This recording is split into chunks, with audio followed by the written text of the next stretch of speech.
हैं 8 सखियाँ, उन्होंने महादेव का श्रृंगार करके उनकी जो जटाएं होती हैं उनकी चोटियां बना करके उनका गोपी रूप धारण करवाया था। इससे पुराना यहाँ पे कुछ भी नहीं है, कह सकते हैं ब्रज के प्रारंभ से ही ये है।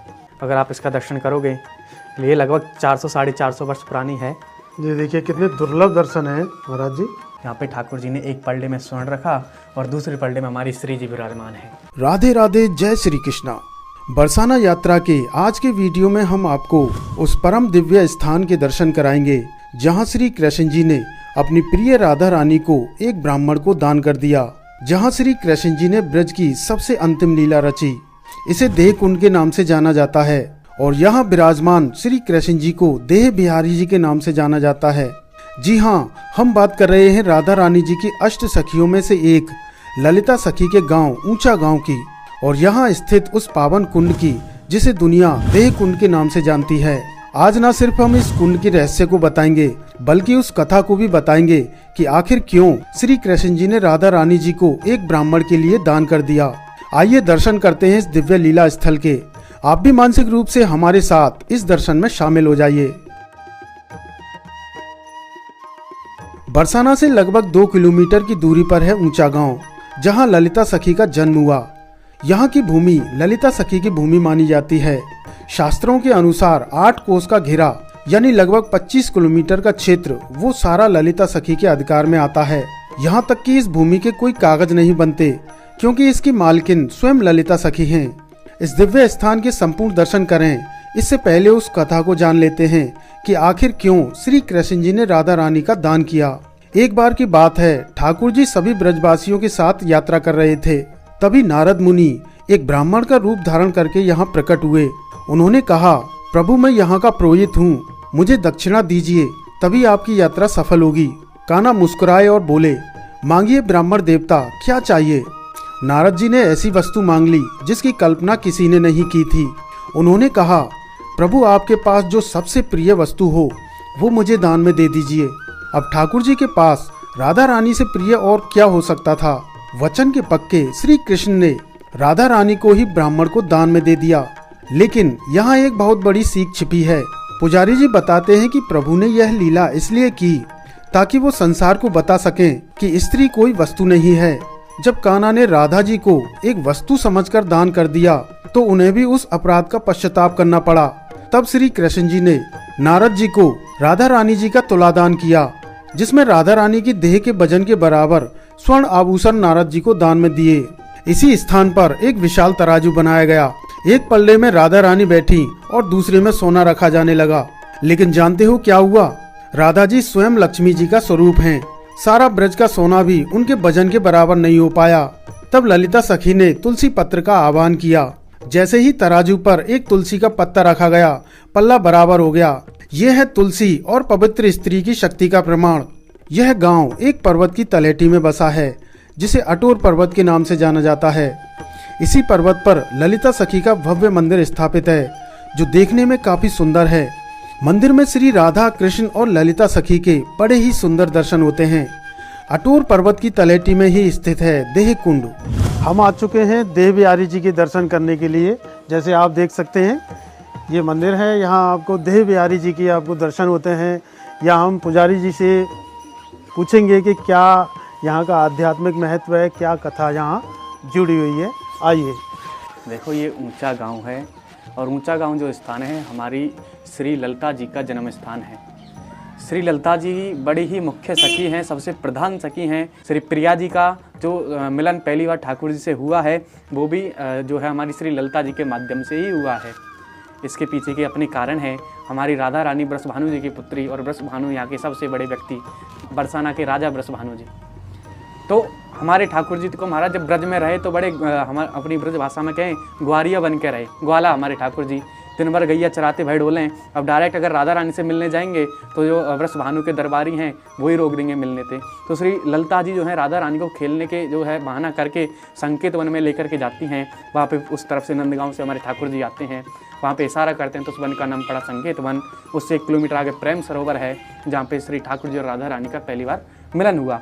तो श्री ललिता जी के माध्यम से श्री राधा कृष्ण मिलते हैं, इसलिए राधा जी की गुरु भी श्री ललिता जी को कहा जाता है। जो ललिता जी हैं उनके पिताजी का नाम विशोक जी है, माता का नाम शारदे है और श्री राधाष्टमी से 2 दिन पहले ही ललिता जी का जन्म होता है, यानी षष्टमी के दिवस, भाद्रपद माह की षष्टमी के दिवस श्री ललिता जी का जन्मोत्सव प्रतिवर्ष होता है।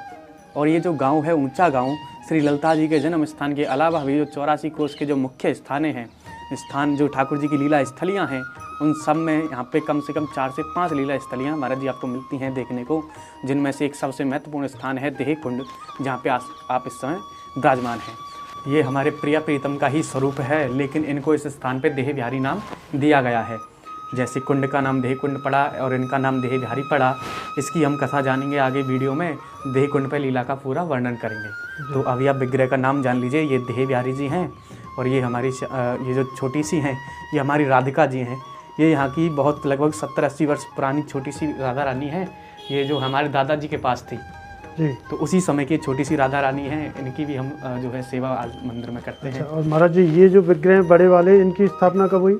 इनकी स्थापना हुई है आज से 50 वर्ष पहले जी। 50 से 60 वर्ष पहले हुई है यहाँ की इनकी स्थापना। हालांकि यहाँ पे पहले एक पत्थर की मूर्ति थी जी, तो वो खंडित हो गई, तो उस वजह से यहाँ पे जो है ये विग्रह की स्थापना की गई है।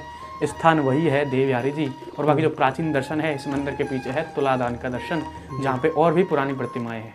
अब हम तुलादान के दर्शन करने वाले हैं। और यहाँ का जो प्राचीन शास्त्र है 500 वर्ष पुराना, जिस समय इस मंदिर की स्थापना हुई श्री नारायण भट्ट जी और बल्लभाचार्य जी के सानिध्य में इस मंदिर की स्थापना हुई है, तो उसी समय का एक ग्रंथ है जिसमें इन लीलाओं का वर्णन मिलता है। तो अभी हम उसका दर्शन करेंगे और हमारे प्रिया प्रीतम का जो तुलादान का विग्रह है उसका दर्शन करेंगे।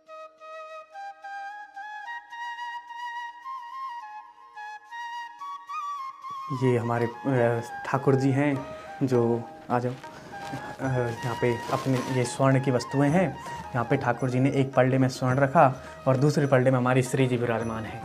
बाकी जो है भक्तों के भाव हैं, कुछ तो जो है ठाकुर जी के पलड़े में रख करके जाते हैं राधा रानी को बराबर करने के लिए, कुछ लोग राधा रानी की साइड होते हैं। अच्छा, जो पैसे आप रखे देख रहे हैं ना, ये एक भक्त रखे गए थे महाराज हम तो महाराज राधा रानी की साइड हैं, तो हम राधा रानी को वजन बराबर ना होने देंगे, तो राधा रानी के पल्ला में रख गए। तो ऐसे दिव्य भक्तन के भाव हैं। ये आप दर्शन कर रहे हैं, ये काफ़ी पुराना ये ग्रंथ है। ये यहाँ का लगभग 500 वर्ष पुराना ग्रंथ है। हमारे 7-8 पीढ़ी पहले एक पूर्वज हुए जिनका इस ग्रंथ में उल्लेख मिलता है, बलदेव उपाध्याय जी। तो वो यहाँ के महंत थे देह कुंड के, सत्यनारायण मंदिर के। तो उन्हीं के द्वारा ये ग्रंथ की रचना की गई। इस ग्रंथ में जो ब्रज की बहुत सारी लीलाएं लुप्त हो गई हैं उनका भी वर्णन इस ग्रंथ में है। और ऊंचा गांव के जो जितने भी स्थान हैं, देह कुंड है, ललिता जी मंदिर है, अलता पहाड़ी है, फिसलनी शिला, 56 कटोरे, पुष्कर कुंड, इन सब स्थानों के इस ग्रंथ में वर्णन है। इसके अलावा जो 8 सखियों के गाँव हैं और उनमें जो भी विशेष स्थान हैं, सांकरी खोल से लेके जो है गहवरबन तक, सभी स्थानों का इसमें गुप्त तरीके से वर्णन आया है। पूरा प्राचीन 500 वर्ष पुराना संस्कृत में वर्णन है। और जैसा कि आपको पता है जो एक हित 84 का पाठ होता है जो हमारे वल्लभ संप्रदाय के भक्त करते हैं, तो ये जो है उस समय की सबसे प्राचीन जो है हित 84 है। अगर आप इसका दर्शन करोगे ये लगभग 400-450 वर्ष पुरानी है। ये देखिए कितने दुर्लभ दर्शन है महाराज जी। ये श्री राधा वल्लभ जयति, श्री हित हरिवंश चंद्रो जयति, जय श्रीमद चतुरासी लिखयते। तो ये ऐसी हमारी तो महाराज जी ये हाथ से लिखी हुई है, ये पूरी हाथ से लिखी हुई है और इतना स्पष्ट तरीके से लिखी हुई है। देखो ऐसा लग रहा है जैसे प्रिंट किया गया है वो। देखो हाँ। ये कोई हाथ से लिखी हुई सी तो नहीं लग रही है महाराज जी। हाथ से देखो ये जो लकीरें भी बनाई है ना, ध्यान से देखो, ये प्रिंट की नहीं है। प्रिंट का होता तो ये एक ही तरफ रहती, जो इस लकीरें बनाई है उस तरफ हो गया है। और ध्यान से देखो हैंड राइटिंग, ये कागज देखो, जब प्रिंटर था, प्रिंटर से पहले का तो ये कागज है। प्रिंटर का तो आविष्कार शायद अभी मुझे तो इतना ज्ञात नहीं है, 100-200 वर्ष पहले ही हुआ होगा, लेकिन उससे पहले का है ये। तो उस समय तो प्रिंटर का आविष्कार भी नहीं हुआ था, उस समय का है ये। पूरी देखिए आप, देखो अक्षर बिल्कुल एक जैसे ही लग रहे हैं, सब कहीं इधर उधर नहीं जा रहे हैं। और इतनी सुंदर हैंड राइटिंग है, बहुत बढ़िया था, स्पष्ट रूप से ऐसा लग रहा है कंप्यूटराइज्ड हो पूरी। और ये पूरा बड़ा ग्रंथ है, इसमें लगभग 700 से 800 पेज हैं। इससे पुराना यहाँ पे कुछ भी नहीं है, कह सकते हैं ब्रज के प्रारंभ से ही ये है। ये तुलादान की व्यवस्था की गई है। जो भी भक्त यहाँ पे दर्शन करने के लिए आते हैं, 84 को उसके लिए आते हैं, तो यहाँ पे तुलादान की व्यवस्था है उनके लिए। यहाँ पे तुलादान करने से अपनी देहदान करने का पुण्य प्राप्त होता है, क्योंकि हमारे ठाकुर जी ने यहाँ पे लाडली जी का तुलादान किया और इस कुंड को 3 वरदान दिए कि जो इस कुंड में स्नान करेगा उसके जो शरीर के रोग होते हैं उससे निवृत्ति पाएगा। दूसरा वरदान कि जो भी इस कुंड का जो दर्शन मात्र कर लेता है उसके जो है 3 जन्मों के पाप जो है उनसे उसको अलग हो जाते हैं, पापों से उनको क्षमा मिलती है। तीसरा वरदान, जो भी इस कुंड पर आकर के, जो भी इस मंदिर में आकर के तुलादान करता है उस पर ठाकुर जी सभी तरह के ऋण को समाप्त करके, सभी तरह की व्याधियाँ समाप्त करके उनको अपने निकुंज में स्थान देते हैं। ऐसा यहाँ की महिमा है, तुलादान की महिमा है ये देह कुंड की। तुलादान होने को अन्न से होता है, कुछ ना कर पाओ तो जो गाय का चारा होता है तो उससे तो अवश्य ही तुलादान करना चाहिए, क्योंकि गौ सेवा सबसे बड़ी सेवा और तुलादान की सेवा, तो तुलादान को तो महादान कहा गया है। इसका तो कह सकते हैं हमारे जो ज्योतिष शास्त्र भी होता है ना, उसमें भी सबसे बड़ा दान तुलादान कहा गया है। उसके भी अपने अपने अलग उपाय होते हैं कि कोई किसी को बीमारी ज़्यादा है तो वो उससे करता है, तेल से तुलादान करता है। कोई रोगी होता है जिसको धन की कमी है वो अन्न से करता है। तो तरह तरह के वर्णन इसमें एक पल्ले में तो जिस व्यक्ति का तुलादान करना होगा, एक व्यक्ति बैठेगा, जैसे एक उदाहरण लेते हैं, आपका ही तुलादान करना है तो एक तरफ आप बैठेंगे, दूसरी तरफ आपके वजन के समान कोई वस्तु जिसका भी आप करना है, अन्न का करना है, और अगर ठाकुर जी ने अगर बनाया है आपको तो सोने से कर दो। सोने से तो मतलब कहने का अर्थ वही है, ये तो अपनी क्षमताओं के ऊपर है किस चीज का दान किया जाएगा। वजन के समान कोई भी वस्तु आप, चाहे वो लोह का करो, चाहे वो पीतल का करो, तांबे का करो, सोने का करो, अन्न का करो, तेल का करो, तिल का करो, जिसका करना है अपना जो है ठाकुर जी की कृपा, जैसा आपने ठाकुर जी ने आपको सामर्थ्यवान बनाया ऐसा यहाँ पे तुलादान होता है। अब हम चलेंगे कुंड पे, जो कि सबसे प्राचीन स्थान है, उसको देव कुंड भी कहते हैं, और ठाकुर जी ने जो लीला की उस कारण जो है कुंड का नाम पड़ा देह कुंड। अभी हम चल रहे हैं देह कुंड पर, जहाँ पर ठाकुर जी ने जो है जब नंद बाबा यशोदा मैया को 4 धामों के तीर्थ करा रहे थे तो ये उस समय कुंड था जिसका नाम था देव कुंड। अभी उसकी हम कथा आगे समझेंगे। अभी आप प्रेम से दर्शन कर लीजिए, कुंड का काफ़ी बड़ा कुंड है। देखो ये जो कुंड है देह कुंड, इसके पीछे की जो कथाएं हैं वो यहाँ की मुख्य, जो अगर मैं आपको बताऊं तो 3 कथाएं प्रचलित हैं जी। तीनों अपने अलग अलग संतों के भाव हैं। जैसा कि आपको पता है ये वृंदावन जो है, आज के वृंदावन का जो आप दर्शन करते हो, इस संतों के माध्यम से प्रकट किया हुआ वृंदावन है। कहते हैं हमारे साधु संत कहते हैं वृंदावन आओ तो ये सोचकर आना कि 3 ही चीज़ें प्राचीन मिलेंगी, यमुना जी, ब्रज की रज और हमारे गिरिराज जी। ऐसा क्यों? क्योंकि जो वृंदावन समय के साथ जो बाहर से आक्रांता आए, कुछ भी अंग्रेज आए, उससे पहले और भी सारे धर्म के कोई अलग अलग लोग, तरह तरह के लोग आए, उनका पहला टारगेट वृंदावन और वृंदावन के मंदिर ही होते थे। तो वृंदावन कई बार नष्ट हुआ, कई बार बना भक्तों के माध्यम से। तो आज के दिन हम वृंदावन का दर्शन कर रहे हैं, जो आज से 500 वर्ष पहले वृंदावन की स्थापना हुई है, उस वृंदावन का दर्शन करते हैं। तो उसी समय हमारे तरह तरह के जो हैं बड़े विद्वान संत हुए हैं, जिनका नाम इस प्रकार आता है। चैतन्य महाप्रभु जी पश्चिम बंगाल की तरफ से आए, वल्लभाचार्य जी, वल्लभाचार्य जी को तो कौन नहीं जानता, पुष्टि मार्ग वल्लभाचार्य जी। उसके अलावा एक संत हुए माधवाचार्य जी। तो ये तीनों संत यहाँ पे ब्रज में आए। जो 84 कोष के आप ज़्यादातर दर्शन करते हो इन्हीं संतों के माध्यम से करते हो। अगर आप घूमे हो 84 कोष में तो आपने बैठकें सुनी होंगी, ये वल्लभ जी की बैठक है, ये महाप्रभु जी की बैठक है, ये माधवाचार्य जी की बैठक है। ये बैठकें इसलिए हैं, उन स्थानों पर बैठ करके इन संतों ने तपस्याएं की हैं, और जैसे उन संतों के भाव हैं ठाकुर जी ने उनको लीलाओं के दर्शन दिए हैं। तो उसी श्रेणी में हम इस देह कुंड की लीलाओं का वर्णन करते हैं। तो सबसे पहले महाप्रभु जी जो लीला का वर्णन करते हैं वो इस प्रकार करते हैं कि एक बार ठाकुर जी श्री नंद बाबा यशोदा मैया को 4 धामों के तीर्थ के दर्शन करवाते हुए, यानी एक बार नंद बाबा यशोदा मैया ने ठाकुर जी के समक्ष जो है 4 धाम करने की इच्छा अपनी जाहिर करी। तो वह टाइम पे हमारे ठाकुर जी ने 4 धामों को ब्रज में स्थापित किया, उन पर कृपा करके। केदारनाथ, बद्रीनाथ, गंगोत्री, यमुनोत्री, उनकी परिक्रमा करवाते भाई ठाकुर जी यहाँ से सीधे जाओगे तो नंदगांव पड़े है। करते हुए नंदगांव की तरफ निकल रहे होते हैं तो उस समय यहाँ पे एक कुंड पड़ता था। उस कुंड का नाम था देव कुंड। तो देव कुंड पर जब आते हैं ब्रजवासी ठाकुर जी के साथ में, तो उनके समक्ष एक ब्राह्मण आते हैं। कहते हैं प्रभु मैं यहाँ का ब्राह्मण हूँ, तीर्थ का पुरोहित हूँ, आप हमें कुछ दान दक्षिणा दो। जैसे इसका तो नारद मुनि आए थे। नारद जो है ब्राह्मण का रूप धर के ठाकुर जी ने पूछी कि बताओ ब्राह्मण देव आपकी क्या इच्छा है। तो ब्राह्मण कहते हैं कि हे प्रभु, जो साधारण लोग होते हैं उनके लिए ऐसा नियम है शास्त्रों में, अगर आपने सुना हो, कि उनको अपनी किसी प्रिय वस्तु का दान करना होता है। उसका धन से कोई लेना देना नहीं है, चाहे वो उसका कीमत कितनी भी हो, लेकिन अगर आपको कोई 10 रुपये की भी चीज़ प्रिय हो ना, अगर आप उसका दान करते हो तो उसका ही दान सर्वश्रेष्ठ माना जाता है। तो प्रभु जब साधारण लोगों के लिए ऐसा नियम है, तो आप तो जगतपति हो, तीनों लोगों के मालिक हो, आप तो सर्वश्रेष्ठ हो, तो आपका दान भी सर्वश्रेष्ठ होना चाहिए। तो जो भी आपको तीनों लोग को 14 भवन में सबसे प्रिय हो, आप हमें दान कर दो। तो अब ठाकुर जी को तीनों लोग को 14 भवन में सबसे प्रिय कौन है? हमारी लाडली जी, प्रिया जी। तो ठाकुर जी यहाँ पर जो है ब्राह्मण की, नारद जी की बातों में आकर के वचनबद्ध होकर के प्रिया जी का ब्राह्मण को दान कर देते हैं। प्रिया जी का दान कर देते हैं। इसका क्या अर्थ है? हमारे साधु संत कहते हैं, राधा कृष्ण स्वरूपाम भई, कृष्ण राधा स्वरूपिणीम कलात्मानव निकुंजस्तम गुरु रूपम सदा भजे। मतलब हमारी प्रिया जी और ठाकुर जी दोनों एक प्राण दो दे हैं। अगर यहाँ पे हमारे ठाकुर जी ने राधा जी का दान किया तो इसका अर्थ ये है कि ठाकुर जी ने अपने ही दूसरे स्वरूप का दान यहाँ पे दान दिया। तो यानी राधा रूपी अपने दूसरे देह का दान कर दिया। तो इस कुंड का नाम पड़ा देह कुंड। देव कुंड से कुंड का नाम हो गया देह कुंड। उसके बाद में जब ब्राह्मण अपने साथ में राधा रानी को लेकर के जाते हैं तो हमारे ठाकुर जी जो है पीछे पीछे चले जाते हैं ब्राह्मण के।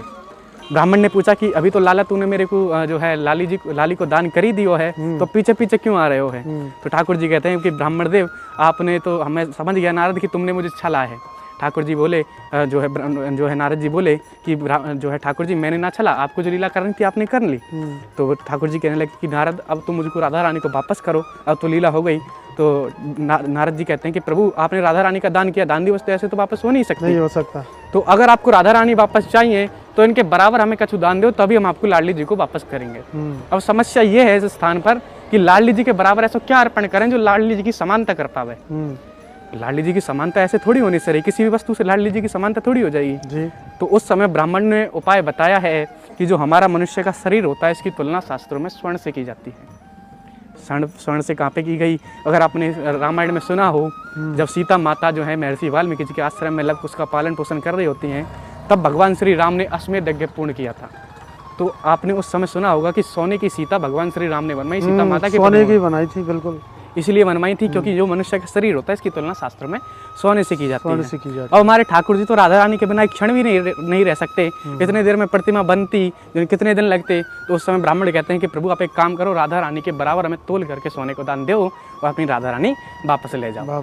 तो कियो राधा को मोल दियो सोने से तोल, लियो कृष्ण कन्हैया ने राधा धन अनमोल, रखो पंडित को बांध दियो सोने को दान। तो ऐसी यहाँ की अद्भुत लीला है। इसी कुंड पर श्री चैतन्य महाप्रभु के साथ एक और लीला घटित हुई। चैतन्य महाप्रभु जब यहाँ आए थे तो उनके भाव जागृत हुए, उन्हें यहाँ नौका लीला के दर्शन हुए। कहा जाता है कि ठाकुर जी यहाँ मल्लाह बनकर नौका चला रहे थे। राधा रानी और अष्ट सखियों को उस पार जाना था। बीच मझधार में पहुंचकर कान्हा ने किराया मांग लिया। राधा रानी ने कहा, प्रभु इस पार किया न उस पार, बीच में कैसा किराया? लेकिन कान्हा नहीं माने। तब राधा रानी और सखियों ने अपना सर्वस्व अर्पण कर दिया, अपना तन मन और धन। यहीं से इस जगह का नाम देह कुंड पड़ा, क्योंकि यहाँ सखियों ने अपनी देह का अभिमान त्याग दिया था। पुजारी जी के शब्दों में कहें तो लौकिक यानी सांसारिक बंधनों को छोड़कर अलौकिक परमात्मा में विलीन होने का नाम ही देह कुंड है। मन धन सर्वस्व कृष्ण अर्पणम। इसका अर्थ है कि तन का, मन का, धन का, सबका अर्पण कृष्ण को किया मानसिक रूप से। मन का अर्पण किया। मन क्या है? आत्मा है। आत्मा का परमात्मा से मिलन है। और जो धन उस समय होता था उस समय स्वर्ण आभूषण, तो स्वर्ण का दान किया, इसलिए यहाँ पे सोने का दान होता है, ऐसी कथा है। और रही बात तन की, तन को ही शरीर कहते हैं और शरीर को ही देह कहते हैं। देह का अर्पण कृष्ण को किया तो कुंड का नाम देह कुंड पड़ा। तो ऐसी ये अद्भुत कथाएं हैं इस देह कुंड की। हमारे पुष्टिमार्ग वल्लभाचार्य जी के जो वल्लभ जी हैं वो वर्णन करते हैं कि एक बार जो है भगवान श्री कृष्ण यहाँ पे विराजमान होते हैं सखियों के साथ में, राधा रानी के साथ में। तो उसी समय एक दरिद्र ब्राह्मण आते हैं। तो उस समय कहते हैं ठाकुर जी से, हे प्रभु हमें अपनी कन्या की शादी करानी है, तो आप हमें कुछ धन दीजिए। अब एक तो आप किसी और देवी देवता से मांगो और एक हमारे ठाकुर जी से मांगो। हमारे ठाकुर जी को तो सीधे काम करने की कोई आदत है ही नहीं, वो नटखट है हमारे ठाकुर जी। बांसुरी भी जो है टेढ़े खड़े होकर बजा में। तो कहते हैं कि ब्राह्मण देव अगर आपको धन चाहिए तो मेरा तो सिर्फ एक ही धन है, वो ये लाडली जी। जैसे हम कहते हैं ना कीर्तन में, हमारो धन राधा श्री राधा जी, तो ऐसे ही ठाकुर जी कहते थे ब्राह्मण देव हमारा जो धन है वो ये लाडली जी है। तो आप एक काम करो कि हमसे लाडली जी को ही दान रख लो। तो उस समय ब्राह्मण टेंशन में आ जाता है, कहता है प्रभु एक बेटी की शादी के लिए मांगने आया हूँ, उसमें अगर आप मेरे को दूसरी बेटी और दान में दे दोगे तो ऐसे तो कैसे इनका लालन पालन बेटियों का कैसे लालन पालन होगा। इसको हमारे संत लिखते हैं, मैं ब्राह्मण बेचारो मेरो मत कर अपमान, रख राधा धन तेरो मेरो तुझको प्रणाम। पहले से ही किशोरी लेकर पकड़ूं मैं कान, अब दूजी किशोरी देकर करते एहसान। कि प्रभु एक बेटी तो पहले से ही है, अब एक और बेटी आप मेरे को दान में देके एहसान कर रहे हो कैसे इन दोनों बेटी को लालन पालन को शादी ब्याह कैसे करूँगा, और कहाँ लाडली जी को आप दान कर रहे हो, लाडली जी कहाँ राजा की बेटी 56 भोग राजभोग खाने वाली, और कहाँ मैं जो है ब्राह्मण जो है दरिद्र ब्राह्मण जो है कंदमूल फल खा के कुटिया में गुजारा करने वाला। तो उस समय हमारे ठाकुर जी के जो है ना ब्राह्मण की बेटी की शादी के लिए राधा रानी की देह के वजन के बराबर स्वर्ण तोलते हैं। क्यों? इसके पीछे का कारण है कि ब्राह्मण चाहता तो नंद बाबा के पास जा सकता था, ब्रज भानु जी के पास जा सकता था, विशोक जी के पास जा सकता था जो ललिता जी के पिताजी थे, लेकिन ब्राह्मण जो है ठाकुर जी के पास क्यों आया? क्योंकि ब्राह्मण को पता था ये ठाकुर जी हैं, और ठाकुर जी के पास आकर के बोला कि हे ठाकुर जी, मैं आपके समक्ष समर्पण करता हूँ, आप कृपया करके मेरी बेटी की शादी करवा करके मुझको इस कन्यादान से उऋण कीजिए और मुझे अपने निकुंज में स्थान दीजिए। तो संत कहते हैं जब आप ठाकुर जी के समक्ष समर्पण करते हो ना, तब आपको मोक्ष की प्राप्ति होती है। और आपने सुना हो, अगर मोक्ष की प्राप्ति तब तक नहीं होगी जब तक आपके ऊपर कोई ऋण रहे, गुरु ऋण, पितृ ऋण, कन्यादान का ऋण। तो इस कथा में सबसे बड़ा ऋण ब्राह्मण के ऊपर कौन सा है? कन्यादान का ऋण। अगर ब्राह्मण ने ठाकुर जी के समक्ष समर्पण कर दिया तो ये अब ठाकुर जी की ही ड्यूटी बन जाती है, ठाकुर जी का एक कर्तव्य बन जाता है कि ब्राह्मण को कन्यादान से उऋण करें। तो ठाकुर जी ने इसलिए ब्राह्मण के जो है बेटी की शादी के लिए राधा रानी के बराबर तोल करके स्वर्ण दिया, जिससे ब्राह्मण की बेटी की शादी हुई और ब्राह्मण को जो है निकुंज में स्थान दिया। ये लगभग कुंड था 1 कोस जितना बड़ा। हाँ। 1 कोस का लगभग आप आज के दिन के हिसाब से ले सकते हो 3 किलोमीटर का एरिया जितना कुंड था। अच्छा। तो अगर आप बारिश के दिनों में कभी यहाँ पे आ पाओ ऊंचा गाँव में और अच्छी सी बारिश हो जाए तो ये पूरा जो है एरिया बढ़ जाता है, पूरे खेत खलियान पूरे भर जाते हैं। तो पूरा नीचे का एरिया है। तो उस समय यहाँ से लेकर रिठौरे तक कुंड था ये। अच्छा। लगभग 1 कोस का कुंड था।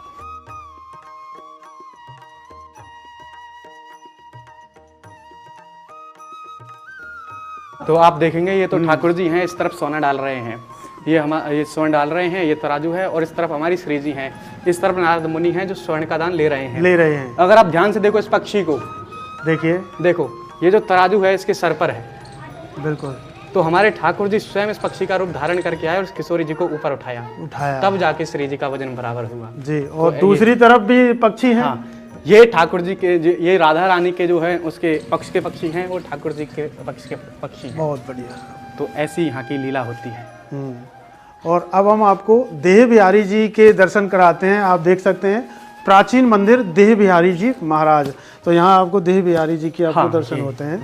राधा रानी जी की देह को दान में दिया था ठाकुर जी ने, इसलिए यहाँ ठाकुर जी को देह बिहारी जी के नाम से जाना जाता है। बहुत ही सुंदर भाव में यहाँ दर्शन होते हैं, बहुत ही प्यारे दर्शन हैं। आप भी मानसिक रूप से इन दर्शनों का आनंद उठाइए।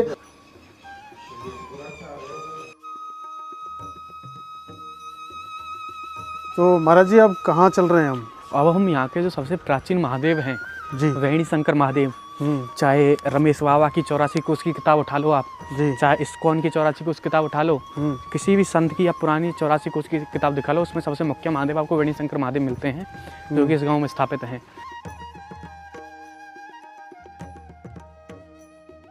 इनको वेणी शंकर महादेव इसलिए कहा जाता है, जैसा आपको पता है ये जो गांव है हमारी ललिता जी का जन्म स्थान है जी। तो ललिता जी का घर है ये, और ललिता जी महादेव की गुरु कही जाती हैं। गुरु इसलिए कही जाते हैं क्योंकि महादेव जो है महादेव को ठाकुर जी से उन्होंने मिलाया। तो ऐसी भागवत के अनुसार कथाएं मिलती हैं कि ललिता जी और विशाखा जी ने जो सखियां हैं, 8 सखियां, उन्होंने महादेव का श्रृंगार करके उनकी जो जटाएं होती हैं उनकी चोटियां बना करके उनका गोपी रूप धारण करवाया था। अच्छा। उनको गोपी ही बना दिया था। अच्छा अच्छा। तो उनकी जटाओं की चोटी बनाई, चोटी को वेणी कहते हैं, इसलिए वेणी शंकर महादेव पड़े, क्योंकि ललिता जी का गांव है। ललिता जी ने महादेव का श्रृंगार किया था, इसीलिए वेणी शंकर महादेव। ब्रज के सबसे प्राचीन महादेव वेणी शंकर महादेव और गोपेश्वर महादेव। और गोपेश्वर महादेव की भी यही लीला है जो वेणी शंकर महादेव की लीला है। लेकिन गोपेश्वर महादेव वृंदावन में है, जहाँ पे जो है ठाकुर जी राज करते थे, सखियों के साथ में, गोपी के साथ में राज करते थे। और यहाँ वेणी शंकर महादेव नाम इसलिए पड़ा क्योंकि यहाँ की ललिता जी थी जिन्होंने इनका श्रृंगार किया। जिस जगह रास हुआ वहाँ गोपेश्वर महादेव, और जहाँ पे जो जिन्होंने श्रृंगार किया उनके ही गांव में इन महादेव का नाम पड़ा वेणी शंकर महादेव। इनके पीछे आप देखो सामने से वो गोलाकृति और उसमें शिवलिंग सी निकली हुई है, तो उसको जो है पुरानी कहते हैं। इससे लोगों को समझ में आया, इसलिए यहाँ महादेव की और नंदी जी की बाद में स्थापना भी की गई। ऊंचा गांव का कोना कोना आज भी उस दिव्य रास की गवाही देता है। यहाँ महादेव भी गोपी रूप धारण करके आए थे।